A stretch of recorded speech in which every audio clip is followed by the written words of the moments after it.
Et même la science découvre qu'il y a une partie du cerveau, il y a des milliards encore de cellules qui ne sont pas éveillées. Et il faut les réveiller. Alors par la vie spirituelle, on arrive à les réveiller.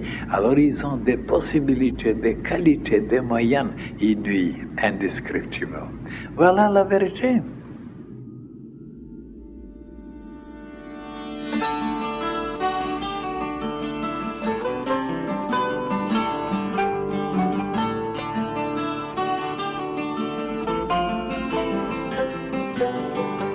C'est un vrai plaisir d'avoir là Mathieu Ricard, moine bouddhiste, qui se prête à ce jeu, qui s'intéresse à ce qui se passe dans son cerveau quand il va être dans ces différents états de méditation. Et là, on va utiliser toutes nos machines pour essayer de comprendre qu'est-ce qui se passe dans son cerveau et tester nos hypothèses sur la conscience humaine. Et donc j'ai rencontré Stephen Loris l'an dernier et il s'intéresse beaucoup à différents états de la conscience et notamment l'idée qu'il pourrait y avoir un état de conscience extrêmement clair, très vaste, d'une grande lucidité, mais en même temps sans un grand contenu mental, c'est-à-dire sans construction mentale, pensée discursive. C'était quand même des journées très intenses. Il a été dans la résonance magnétique où on fait des photos de sa matière grise, aussi de la matière blanche, c'est-à-dire les connexions, les câbles. Comment est-ce que la méditation va influencer le fonctionnement du cerveau?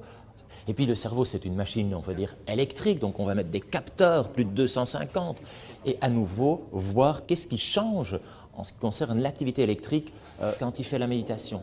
Et finalement, on peut même stimuler le cerveau avec ce qu'on appelle la TMS, c'est une stimulation magnétique. On va exciter une partie de la matière grise de Mathieu Ricard et on va voir la réponse électrique, le sort d'écho électrique.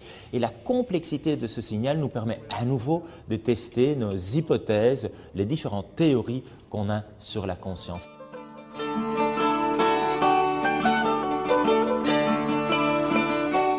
On a étudié différents états de méditation, des états de conscience, on va dire, altérés, pour voir comment un expert en méditation peut générer ou induire des états de conscience très variés, dans un sorte de spectre, depuis des états d'attention où l'esprit est quelque part absorbé, dans des attentions où l'esprit a une conscience très vaste et lumineuse.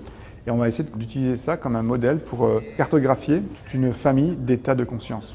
Dans un monde où voilà, on a toujours besoin d'un monde meilleur, de développer des qualités humaines fondamentales comme les sentiments prosociaux, l'altruisme, aussi l'attention, l'équilibre émotionnel. Qui ne voudrait pas avoir un meilleur équilibre émotionnel, mieux savoir gérer la colère, la jalousie, etc.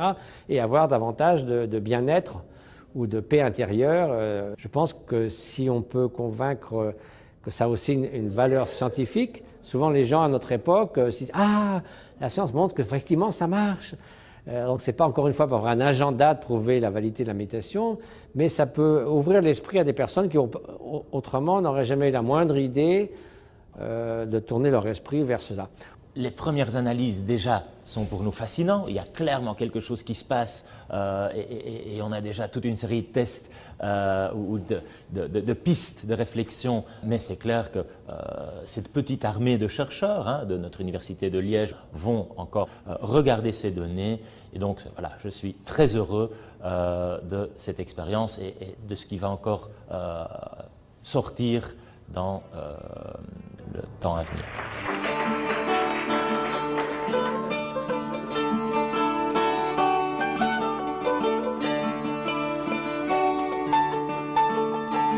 Bonjour, c'est la fraternité du Bémont. Plein de bonnes choses, surtout prendre soin des autres. Si nous souhaitons la paix dans le monde, commencer par devenir plus bienveillants et ensuite rayonner la bienveillance au-delà du cercle de nos proches, favoriser la coopération. Nous sommes déjà de super coopérateurs, il faut passer à un degré supérieur de coopération. Donc vive la révolution altruiste non violente.